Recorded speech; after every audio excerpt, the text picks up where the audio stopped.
He's a director's dream, and he's the one who played a 10-year-old at 44. He is a brilliant comedian, Martin Short. Oh, gang of chocolate. I need it badly. The actor has a special view of the world, particularly concerning how the terrible losses he survived as a teen impacted his life. But did it prepare Martin for losing the love of his life after 30 years of marriage? Martin Short is the youngest of 5, and it's the best position to be in, according to the actor. Everyone told him that he was the most brilliant, fascinating, adorable person. So even if he wanted to have self-esteem issues, it just wasn't possible. Come with me and we'll talk all about our big day. The big day for the bride. There was tremendous humor in the house growing up. A lot of laughing. But there was tragedy during his teenage years as well. First, when Martin was 12, his brother David died in a car accident. Then, when he was 17, his mother died from cancer. And 2 years later, his father died from a stroke. Whoa, we might need a minute here. The 71-year-old comedy actor harbors no bitterness and even views this heartbreaking trifecta as a gift of sorts. Martin believes that because he had such a solid foundation in life, the tragedy and loss didn't throw him sideways. Those kinds of situations are horrible, but I think that you are either empowered by them or you become a victim of them. According to Short, he was given almost an insight early into what life was, which is, whether we like it or not, we think the world has ended that day, but the sun goes up. There's an assumption that out of my childhood came my need to perform, but it's just a coincidence. But you do tap into things in your life to duplicate emotions in your work, he says. Once, Stephen Colbert, his friend, went really far with his material at a White House Correspondents' Dinner. George W. Bush was not finding it funny at all. Martin said, "Weren't you scared?" And Stephen replied, "When I was 12, my father and 2 brothers were killed in a plane crash together. That day I was scared." And when he heard the story, he thought, "I know from what you speak." Strangely, the sadness early in life made him stronger and more resilient. And that insight helped Martin when his beloved wife Nancy Dolman died of cancer in 2010. The night before my wife died, I was in the jacuzzi with my son, and I told him, "This is the weirdest night for you because it's the worst night of your life, and yet you're being empowered," he recalls. Before his wife Nancy died, they were together for 36 years. But the actor says he would have been divorced 5 times if he hadn't found the right person. We were together for 36 years. So at a certain point, you literally become one person. Finish each other's sentences. No kidding. Yeah. He wouldn't have faked it and played a game just because he didn't want to be divorced. This is the thing of life that we live in denial about. That it will never happen to us or our loved ones, and when it does, you gain a little and you suffer a little. There's no big surprise. The whole story is recounted in Short's heartfelt memoir, I Must Say, My Life as a Humble Comedy Legend. The book tracks the comedy and tragedy of his rich and varied showbiz career, from working in Toronto in 1972 with Eugene Levy and Gilda Radner, to starring on Broadway and winning a Tony in 1999 and beyond. He gets brutally honest, even talking about his relationship with Gilda Radner, one of the 7 original cast members of Saturday Night Live. Martin dated Gilda on and off for a couple of years, and admitted he had difficulty understanding her struggles with insecurities and eating disorders. It caused a great deal of conflict for the couple. Nevertheless, they remained good friends, and it was Radner who championed her ex to producers as a cast member of SNL. Short's next serious relationship was with future wife Dolman, which lasted 36 years. "We really did have a great relationship," Short said. "We had a great time and the party continued from the beginning to the end." The actor is in no rush to marry again and has told friends not to set him up. "I go out. I'm not a monk," he admits. Martin knows Nancy would want him to be happy, but quote, "It's a tough act to follow and you can't fake what you had."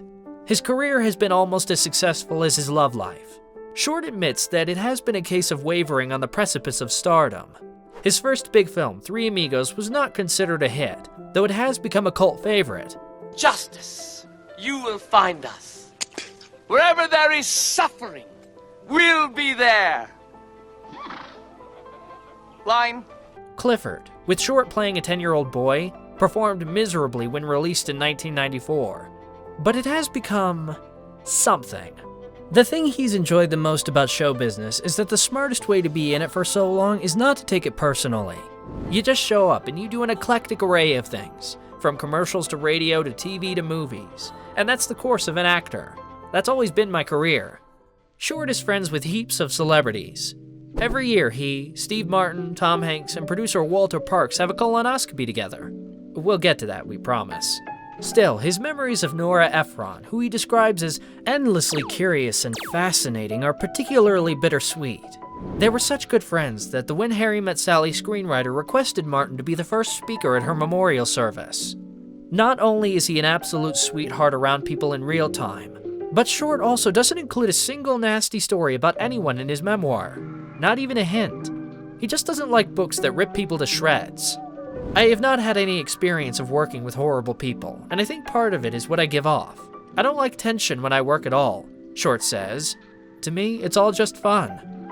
In the opening passage of his memoir, the actor describes a fight in 1977 with his partner, Nancy, who would soon become his wife. Short had just joined the Second City comedy troupe in Toronto. He had started to develop characters that made use of his compact physique and his ability to contort his voice and face with rubber band elasticity. One such character was Ed Grimley, an overenthusiastic dork in high-waisted pants.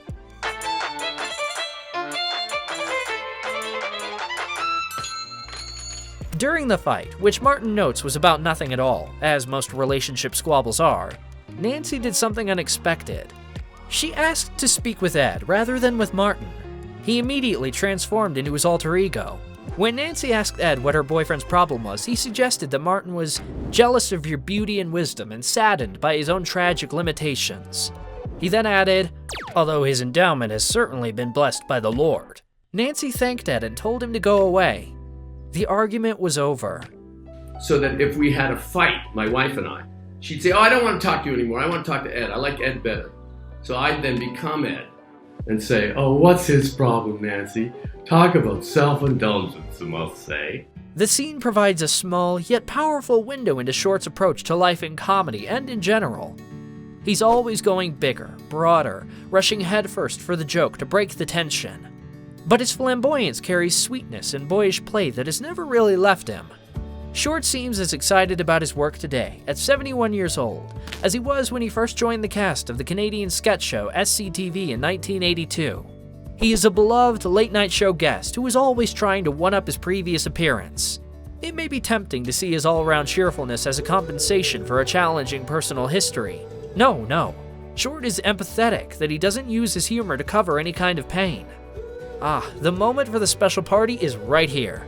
Back in 2018, the legendary comedians, Steve Martin Short, as no one calls them, told Jimmy Kimmel that they'd get together with Tom Hanks and another friend for some fun the night before their colonoscopies. Of course, at this kind of party, everyone is a pooper. We thought everybody at our age. At a certain age, you want to get a colonoscopy, Martin said. We all came over, we played poker, and we watched some funny movie. And you drink all this stuff. They go through avoiding solid foods, consuming liquids, and clearing their bowels to get ready. There is a certain portion of the party that isn't so fun, though. What's shocking is with Steve. He's a wealthy man, Short said. Who would think he would have one bathroom? I thought the bathroom ended up looking like a Jackson Pollock, Martin added. The four friends share one car on the ride to get their colonoscopies the next day, playing cards to determine who has to go last for his exam. It's a great way to do something that you should do, Martin said. Yeah, that's better if it's all men. You're having a colonoscopy party. Hey, you want to come to my colonoscopy party? Short and Martin's friendship is palpable.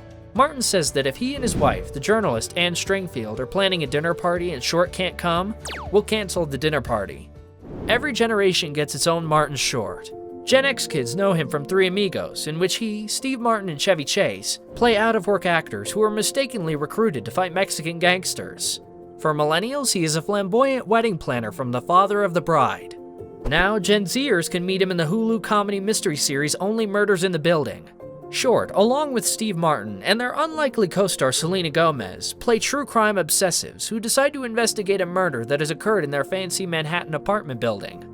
That's all we have for you today, Juicers. What do you think? Should we do more stories on our favorite comedians? Drop your opinions in the comments section below. As always, thanks for choosing us. Spread the word, and don't forget to subscribe and click that notification bell for more celebrity stories. And we'll be right back. Be well and be kind.